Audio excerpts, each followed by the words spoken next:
Nós estamos com depressão, nós estamos com bipolaridade na medida em que a gente ganha uma eleição, mas não consegue dominar algumas pautas fundamentais.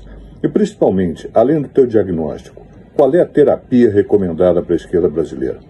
Obrigado por estar com a gente. Então, obrigado pela sua pergunta. Uma das questões que me levou a escrever esse livro era exatamente, ao invés de propor soluções, partilhar colisões.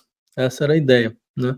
Porque eu achava que, sei lá, nesses últimos anos, várias vezes que eu fui dar conferências, participar de manifestação, comício, palestra, o que fosse, sempre tinha alguém que levantava e se perguntava o que fazer, né?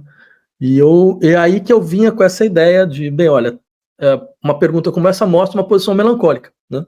Porque o que é a melancolia dentro desse contexto? É uma espécie de amor por objetos perdidos, né? Eu perdi um objeto, eu não consigo fazer o luto, a sombra dele cai sobre mim, né? E de uma certa maneira eu começo a ver como se a perda dele fosse responsabilidade minha, por um lado, ou eu começo a ter um sistema de autorreprimendas. Eu não acredito mais em nenhuma capacidade de sair desta sombra da perda, né? Que é um traço clássico socialmente, por exemplo, de sociedades coloniais, quando você retira o território das pessoas, né? Então, o que acontece? O processo colonial ele funciona reiterando essa perda a todo momento. Ele quer fazer com que você, olhe para sua pele, olhe para suas tradições, para tudo, e sinta a perda, o deslocamento, não estar mais no seu lugar, não estar mais no seu território. Então, daí vinha um pouco essa ideia de insistir, bem, a gente está dentro desse processo, né, de ter perdido uma confiança fundamental da nossa própria força de transformação, e isso embota a imaginação política, né? Isso limita brutalmente a imaginação política. Só que é verdade que, assim, que eu diria que talvez para que esse processo ele possa realmente ser superado, é necessário um momento de escuta dele, né?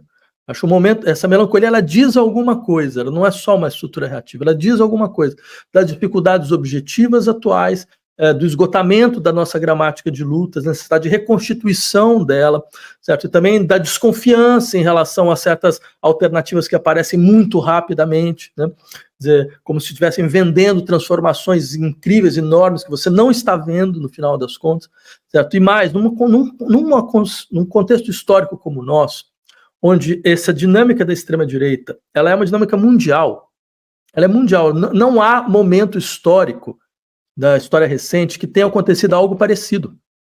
Não tem momento histórico. Quer dizer, quando você tem nos anos 30 a ascensão do fascismo histórico, você tem uma contraposição muito forte do outro lado, né? Então, que fez com que você cria um processo de tensionamento, uma contraposição organizada, muito forte do outro lado, certo? Então, ou seja, que, claro, tem lá seus problemas, tem suas questões, mas era evidente que você não tinha uma situação como a atual, que você tem uma força de ruptura e transformação sem contraposição mais. Sem contraposição global, né? Sem contraposição estrutural. E isso é terrível. Assim, eu falei isso já há algum tempo, de insistir, a política foi para os extremos. E ela não vai voltar, não existe mais centro. Quem procura conquistar o centro democrático sofre de alguma forma de delírio. Não tem mais centro democrático em lugar nenhum.